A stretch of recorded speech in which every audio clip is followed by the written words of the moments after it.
Hello everyone, मैं कोकिला प्रधान अपने YouTube channel your best option group channel में आपका स्वागत करती हूँ। तो पिछले क्लास में हमने यूनिट 1 कंप्लीट कर लिया था। उसका आखिरी टॉपिक बक्सर का युद्ध हमने पढ़ा था, जिसमें हमने बक्सर के युद्ध के परिणाम भी देखे थे। आज भी हम उसी से स्टार्ट करेंगे, थोड़ा सा वो पृष्ठभूमि के तरीके से। तो आज हम देखने वाले हैं यूनिट 2 का पहला चैप्टर, कंपनी शासन का विस्तार, सहायक संधि। तो शुरुआत करते हैं पृष्ठभूमि से। सबसे पहले देखते हैं बक्सर के युद्ध के ठीक बाद क्या हुआ था। रॉबर्ट क्लाइव को दूसरी बार ब्रिटिश सरकार द्वारा गवर्नर बनाकर, मतलब बंगाल का गवर्नर बनाकर भेजा गया था। और क्लाइव ने चालाकी से दो चीजें की थी। एक तो इलाहाबाद की संधि की थी। किन किन के साथ किया था उन्होंने? एक शाह आलम द्वितीय जो मुगल सम्राट था, और एक अवध का नवाब शुजा-उद-दौला, इन दोनों के साथ इलाहाबाद की संधि की थी। और इसका परिणाम ये हुआ कि ईस्ट इंडिया कंपनी को बंगाल, बिहार और उड़ीसा के दीवानी अधिकार मिल गए। दूसरा काम ये किया उसने कि द्वैध शासन लागू किया। इसमें उसने दोहरा शासन लागू किया, जिसमें कंपनी को दीवानी अधिकार मिल गया, मतलब टैक्स वसूलने का अधिकार केवल कंपनी के पास था। इन सबको अधिकार मिले थे, जिम्मेदारी नहीं मिली थी। जबकि निजामत अधिकार, मतलब प्रशासन चलाने का अधिकार, जिम्मेदारी किसके पास थी? नवाब के पास थी। कानून व्यवस्था, न्याय और प्रशासन चलाना, ये सब नवाब के पास था। तो ये द्वैध शासन की शुरुआत की थी। किसने की थी? रॉबर्ट क्लाइव ने की थी। नोट ये है कि क्लाइव की इस व्यवस्था से कंपनी बिना कोई प्रशासनिक जिम्मेदारी लिए बंगाल के मालिक बन बैठी। मतलब इसके कारण टैक्स लेते गए, जिससे वे अमीर हो गए और बंगाल में भयंकर लूटपाट मची, जिससे बंगाल की जनता कंगाल हो गई। इसी दौरान 1770 में बंगाल में एक भीषण अकाल पड़ा, जिसमें लाखों लोग मारे गए। तो ये था थोड़ा सा पृष्ठभूमि। अब हम देखेंगे आज जो पढ़ने वाले हैं, वेली जल्दी के आगमन के पूर्व ब्रिटिश साम्राज्य का विस्तार क्या क्या हुआ था। तो सबसे पहले आए थे वॉरेन हेस्टिंग। ये कौन थे? बंगाल का अंतिम गवर्नर और बंगाल का प्रथम गवर्नर जनरल। पद के नाम पर बदलाव हुआ है, लेकिन काम वही था। गवर्नर को ही गवर्नर जनरल कहा गया। किसके तहत? रेगुलेटिंग एक्ट के तहत। इनका क्या क्या कार्य था? सबसे पहला कार्य इन्होंने क्या किया? रॉबर्ट क्लाइव ने जो द्वैध शासन की शुरुआत की थी, उसे समाप्त कर दिया और नवाब के अधिकार को छीन लिया गया, और बंगाल का पूरा शासन सीधे ईस्ट इंडिया कंपनी के हाथों में चला गया। इसका तो वही बात है, पहला बड़ा कदम इन्होंने द्वैध शासन को समाप्त किया और बंगाल का पूरा प्रशासनिक और वित्तीय नियंत्रण सीधे कंपनी के हाथों में आया। हाँ, और ये भी कि वॉरेन हेस्टिंग बंगाल का अंतिम गवर्नर था, जिसे 1773 के रेगुलेटिंग एक्ट के तहत बंगाल कलकत्ता का पहला गवर्नर जनरल बना दिया गया। तो रेगुलेटिंग एक्ट क्या था? भारत का पहला लिखित कानून था। 1773 का रेगुलेटिंग एक्ट भारत का पहला लिखित कानून था। इनका इस कानून को लाने, मतलब इस एक्ट को लाने का मुख्य उद्देश्य इनका ये था कि ईस्ट इंडिया कंपनी के कार्यों को नियंत्रित करना। ब्रिटिश सरकार द्वारा ईस्ट इंडिया कंपनी के कार्यों को नियंत्रित किया जाना, इस एक्ट का ये उद्देश्य था। इस एक्ट के तहत क्या क्या हुआ था? नया पद बना, मतलब बंगाल के गवर्नर का पद बदलकर गवर्नर जनरल किया गया, और प्रथम गवर्नर जनरल इसी एक्ट के तहत बंगाल का पहला गवर्नर जनरल बने। और मद्रास और बॉम्बे प्रेसिडेंसी को बंगाल प्रेसिडेंसी के अधीन कर दिया गया, और इसी एक्ट के तहत 1774 में कलकत्ता में भारत के पहले सर्वोच्च न्यायालय की स्थापना हुई, जिसके मुख्य न्यायाधीश सर एलिजा इम्फे थी। और ये भी हुआ कि भ्रष्टाचार पर रोक भी लगी। कंपनी के कर्मचारियों के निजी व्यापार और भारतीयों से उपहार या रिश्वत लेने पर पूरी तरह प्रतिबंध लगा दिया गया। अब देखते हैं हेस्टिंग्स की मुख्य नीति क्या थी? घेरे की नीति, policy of ring fence policy कहा जाता है घेरे की नीति। तो यह वॉरेन हेस्टिंग की सबसे प्रसिद्ध विदेश नीति थी। इसका मुख्य उद्देश्य कंपनी के मुख्य क्षेत्रों, विशेषकर कौन सा क्षेत्र था? बंगाल, उसकी सुरक्षा के लिए उसके चारों ओर मित्र राज्यों का एक बफर जोन, सुरक्षा कवच बनाना था इस नीति के तहत। ठीक है। इसका कार्यान्वयन कैसे हुआ? अवध के नवाब के खर्च पर ब्रिटिश सेना को अवध में तैनात किया गया। कौन से युद्ध में? रोहिल्ला युद्ध में, ताकि मराठी या अफगान सीधे बंगाल पर हमला न कर सके। इसका मतलब यही था कि बंगाल को मराठों के आक्रमण से बचाने के लिए हेस्टिंग्स ने अवध के नवाब के साथ दोस्ती की। उसने अवध की रक्षा की ताकि मराठे सीधे बंगाल तक न पहुंच सके, और यही नीति आगे चलकर वैली जली की सहायक संधि का आधार भी बनी। और क्या हुआ? हेस्टिंग्स के काल में प्रमुख युद्ध भी हुए। 3 युद्ध हुए थे। रोहिल्ला युद्ध हुआ था, प्रथम आंग्ल मराठा युद्ध हुआ था, और द्वितीय आंग्ल मैसूर युद्ध हुआ था। रोहिल्ला युद्ध किन किन के बीच में हुआ था? अवध का नवाब सुजाउद्दौला और रोहिल्ला रोहिल्ला अफगान, रोहिल खंड के रोहिल्ला अफगानों के बीच में ये युद्ध हुआ था। और इसी युद्ध में हेस्टिंग ने अवध के नवाब की मदद की थी, अपनी ब्रिटिश सेना भेजी थी और रोहिल खंड को अवध में मिलवाया था। ये था अवध के नवाब की सैन्य सहायता की थी रोहिल्ला युद्ध में। फिर हुआ प्रथम आंग्ल मराठा युद्ध 1775 से 1782 तक। और इसका ये कब समाप्त हुआ? सालबाई की संधि के यह संधि करके इसका समापन हुआ। द्वितीय आंग्ल मैसूर युद्ध हुआ था 1780 से 84 तक, और 84 में ही मंगलौर की संधि के साथ यह समाप्त हुआ। और इसी युद्ध में हैदर अली की मृत्यु हुई थी। हैदर अली कौन था? मैसूर का सुल्तान था और महान रणनीतिकार था, और इसी का बेटा होता है टीपू सुल्तान। ठीक है। तो हेस्टिंग्स के काल में ये युद्ध हुए थे, प्रथम आंग्ल मराठा युद्ध जिसकी समाप्ति सालबाई की संधि के साथ हुई थी। द्वितीय आंग्ल मैसूर युद्ध मंगलौर की संधि के साथ यह समाप्त हुआ था, और रोहिल्ला युद्ध आखिर में रोहिलखंड को अवध में मिलवा दिया गया था। तो ये थे हेस्टिंग्स के काल के प्रमुख युद्ध। अब हम देखते हैं उसके महत्वपूर्ण प्रशासनिक और सांस्कृतिक सुधार इसके समय में क्या-क्या हुआ था। सबसे पहले न्याय व्यवस्था। 1774 में कलकत्ता में सुप्रीम कोर्ट की स्थापना हुई थी। भारत का सबसे पहला सुप्रीम कोर्ट बना था जिसका मुख्य न्यायाधीश था एलिजा इम्फी। और शिक्षा और संस्कृति में क्या विकास हुआ? 1784 में इसके सहयोगी कौन थे? William Jones. इसके साथ मिलकर कलकत्ता में एशियाटिक सोसाइटी ऑफ बंगाल की स्थापना की ताकि भारतीय इतिहास और संस्कृति को समझा जा सके। और एक विशेष तथ्य इसका कि वॉरेन हेस्टिंग एकमात्र ऐसा गवर्नर जनरल था जिस पर ब्रिटेन लौटने पर संसद द्वारा महाभियोग चलाया गया था, हालांकि बाद में बरी कर दिया गया था। इस पर महाभियोग चलाने का एक महत्वपूर्ण और एक मुद्दा ये था कि इसने सीधे रोहिल्ला अफगान पर बिना किसी कारण हमला कर दिया, जिससे ब्रिटेन की संसद में इसकी भारी आलोचना हुई और ये उसके महाभियोग चलने का एक मुख्य मुद्दा भी बना था। तो ये था वॉरेन हेस्टिंग। अब हम थोड़ा सा परीक्षा के लिए महत्वपूर्ण तथ्य जान लेते हैं। तो बंगाल का पहला गवर्नर था रॉबर्ट क्लाइव, जो प्लासी के युद्ध के बाद 1758 में बना। दूसरा गवर्नर भी रॉबर्ट क्लाइव ही था। बक्सर के युद्ध के बाद ब्रिटेन सरकार ने वापस इसको भेजा।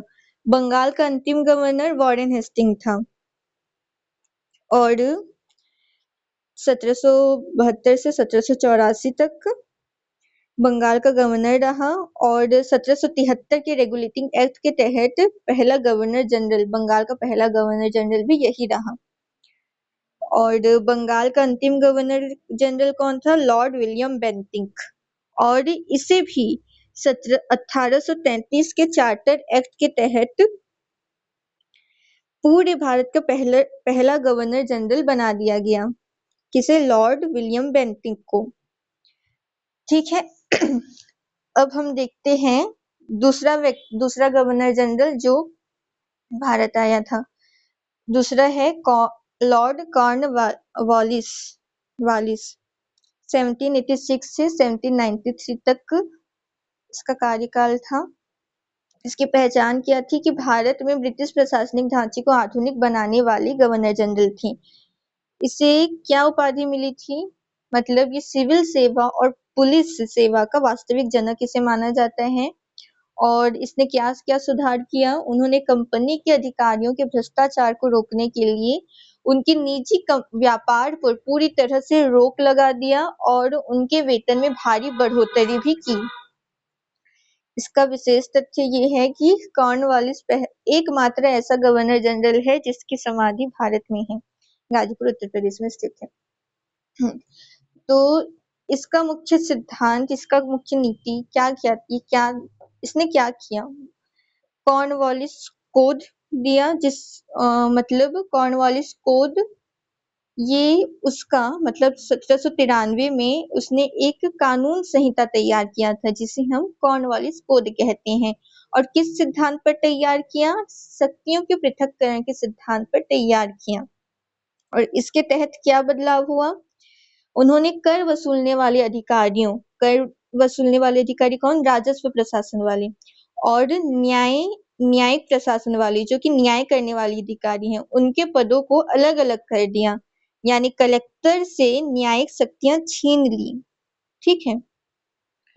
और क्या हुआ? जिला कलेक्टर से न्याय करने के अधिकार छीनकर केवल टैक्स वसूलने तक सीमित कर दिया गया। और इसके समय में अदालतें भी बनी थी। दीवानी और आपराधिक मामलों के लिए क्रमानुसार अदालतों की स्थापना हुई थी। और क्या हुआ? स्थायी बंदोबस्त हुआ 1793 में। से इस्तमरारी व्यवस्था भी कहते हैं, लेकिन मुख्य रूप से स्थायी बंदोबस्त ही है। यह कॉर्नवालिस का सबसे बड़ा और प्रसिद्ध भू राजस्व सुधार था, जिसे 1793 में कहाँ लागू किया गया था? कौन से क्षेत्र में? बंगाल, बिहार और उड़ीसा, बनारस और उत्तरी कर्नाटक में भी इसे लागू किया गया था। इसकी मुख्य बात क्या थी कि इसमें जमींदारों को भूमि का स्थायी मालिक बना दिया गया और सरकार को दिए जाने वाली टैक्स की राशि हमेशा के लिए स्थायी कर दी गई। किसानों की जगह जमींदारों को जमीन का मालिक बना दिया गया और जो टैक्स मिलता था कंपनी को, वो हमेशा के लिए स्थायी कर दी गई। मतलब जमींदार को वसूल किए गए लगान का 10/11 भाग कंपनी को देना था और 1/11 भाग अपने पास रखना था। इसका प्रभाव ये हुआ कि कंपनी की आय निश्चित हो गई, लेकिन किसानों का भयानक शोषण हो रहा था। इस समय और क्या हुआ? तृतीय आंग्ल मैसूर युद्ध हुआ। किन किन के बीच में हुआ था? इन ब्रिटिश कंपनी के बीच में, मतलब अंग्रेजों और मैसूर का शासक टीपू सुल्तान, इन दोनों के बीच में ये युद्ध हुआ था। इसमें क्या हुआ? अंग्रेजों की जीत हुई और टीपू सुल्तान की हार हुई। और इस सेना का नेतृत्व, मतलब अंग्रेजों की सेना का नेतृत्व खुद कॉर्नवालिस कर रहा था और उसने टीपू सुल्तान को हराकर श्रीरंगपट्टनम की संधि करने के लिए मजबूर किया था। श्रीरंगपट्टनम की संधि 1792 में हुई थी। इसके तहत टीपू को अपना आधा राज्य देना पड़ा और 3 करोड़ हर्जाना अंग्रेजों को भी देना पड़ा। तो ये था तृतीय आंग्ल मैसूर युद्ध, जिसमें टीपू सुल्तान की हार हुई। तो थोड़ा झलक टीपू सुल्तान के बारे में देखते हैं। टीपू सुल्तान को मैसूर का शेर भी कहा जाता है। 1782 से 1799 तक इन्हें शेरे मैसूर कहा जाता है, मतलब इसकी उपाधि इन्हें दी थी। इन्होंने अपने पिता हैदर अली की मृत्यु के बाद द्वितीय आंग्ल मैसूर युद्ध के बीच में ही के पिता की मृत्यु हो गई थी। उसी के दौरान इन्होंने मैसूर की गद्दी संभाली थी और इन्हें रॉकेट तकनीक का जनक कहा जाता है। ये पहले व्यक्ति थे, दुनिया के सबसे पहले व्यक्ति जो लोहे से बने युद्ध रॉकेट का आविष्कार किए थे। मतलब दुनिया के पहले लोहे से बने युद्ध रॉकेट का आविष्कारक, और इसका सफल प्रयोग इन्होंने अंग्रेजों के खिलाफ किया था। अंतरराष्ट्रीय संबंध, फ्रांस के जैकोबिन क्लब के सदस्य। अच्छा, तो फ्रांस का जैकोबिन क्लब, फ्रांसीसी क्रांति चल रही थी। कब से कब तक था? 1789 से 1799 के बीच फ्रांसीसी क्रांति चल रही थी, जिसके बीच में एक सबसे शक्तिशाली और प्रसिद्ध कट्टर राजनीतिक दल का नाम था जैकोबिन क्लब। और ये एकमात्र ऐसे राजा थे, भारत के ऐसे राजा थे जो फ्रांस के क्रांतिकारी विचारधारा से इतने प्रभावित हुए कि इन्होंने फ्रांसीसी सैनिकों के साथ मिलकर अपनी राजधानी श्रीरंगपत्तनम में जैकोबिन क्लब की एक शाखा स्थापित की। और जब ये क्लब के सदस्य बने, उसके बाद इन्होंने राजाओं की उपाधि छोड़ दी और खुद को नागरिक टीपू कहना शुरू कर दिया, ताकि वे दिखा सके कि वे जनता के समान ही हैं। एक तो ये हुआ, जैकोबिन क्लब की शाखा की स्थापना हुई कर्नाटक की राजधानी में, और श्रीरंगपत्तनम में स्वतंत्रता का वृक्ष भी लगाया। ये भी फ्रांसीसी क्रांति का ही प्रभाव था कि इन्होंने भारत में अपनी राजधानी में स्वतंत्रता का वृक्ष भी लगाया था। विदेशी कूटनीति, अंग्रेजों के खिलाफ मदद मांगने के लिए उन्होंने फ्रांस, तुर्की जो कि ऑटोमन साम्राज्य था, अफगानिस्तान और ईरान में अपने राजदूत भी भेजे थे। इन्होंने नौसेना का गठन आधुनिक नौसेना बोर्ड का गठन किया और चौथे आंग्ल मैसूर युद्ध में श्रीरंगपत्तनम के किले पर लड़ते हुए ये वीरगति को प्राप्त हो गए, तब 1799 में। तो ये थे टीपू सुल्तान। अब हम देखेंगे सर जॉन सोर, वेलीजली के ठीक पूर्व आने वाले गवर्नर जनरल। ये इनके काल को शांति और हस्तक्षेप का काल कहा जाता है। 1793 से 1798 तक इनका काल था। इनकी मुख्य नीति थी हस्तक्षेप की नीति। मतलब ये अपने हस्तक्षेप की नीति के लिए प्रसिद्ध हैं। मतलब ये था कि वे भारतीय राजाओं के आपसी झगड़ों और मामलों में कोई दखल नहीं देंगे और न ही ब्रिटिश साम्राज्य का विस्तार करने के लिए किसी पर हमला करेंगे। और इसका कारण क्यों इन्होंने ऐसा किया? क्योंकि लॉर्ड कॉर्नवालिस के समय हुए युद्धों के कारण कंपनी पर बहुत आर्थिक बोझ बढ़ गया था, इसलिए ब्रिटिश सरकार चाहती थी कि कुछ समय शांति बनी रहे और व्यापार पर ध्यान दिया जाए। इस समय एक प्रसिद्ध घटना हुआ था, खरडा का युद्ध 1795 में। इसमें किन किन के बीच में हुआ था? मराठों और हैदराबाद के निजाम के बीच ये युद्ध हुआ था। और निजाम अंग्रेजों के मित्र थे, तो निजाम ने अंग्रेजों से मदद मांगी कि मदद कर दो करके, लेकिन हस्तक्षेप नीति के कारण सर जॉन सोर ने निजाम की मदद करने के लिए मना कर दिया। इसका परिणाम ये हुआ कि मराठों ने निजाम को पूरी तरह से हरा दिया। इससे अंग्रेजों पर से भारतीय राजाओं का विश्वास पूरी तरह उठ गया था। और इनका महत्वपूर्ण कार्य क्या था कि इन्होंने लॉर्ड कॉर्नवालिस के समय स्थायी बंदोबस्त की योजना तैयार करने में मुख्य भूमिका निभाई थी। और इनकी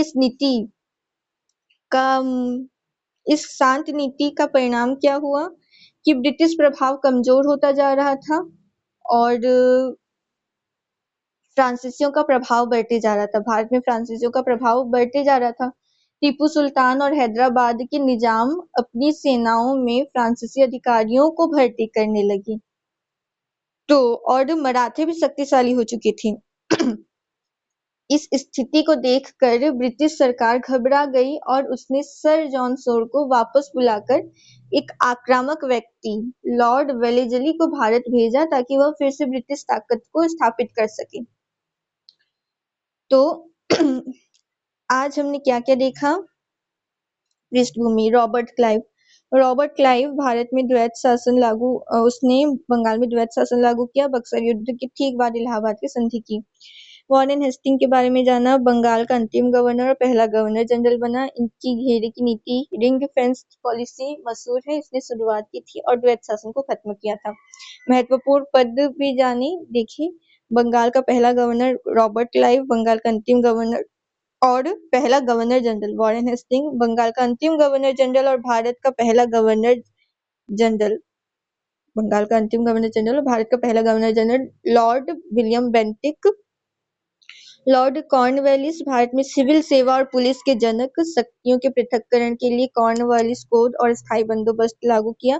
टीपू सुल्तान शेरे मैसूर, जिन्हें शेरे मैसूर की उपाधि मिली थी, युद्ध रॉकेटों के आविष्कारक थे। फ्रांसीसी क्रांति से प्रभावित होकर जैकोबिन क्लब की सदस्यता ली और स्वतंत्रता का वृक्ष लगाया। सर जॉन सोर पूरी तरह हस्तक्षेप की नीति अपनाई। इनके समय प्रसिद्ध खरडा का युद्ध हुआ था। तो अगला टॉपिक क्या है? लॉर्ड वेलेस्ली का आगमन और उनकी सहायक संधि। तो आज के लिए बस इतना ही। आगे की क्लास में हम ये देखेंगे लॉर्ड वेलेस्ली का आगमन और उनकी सहायक संधि।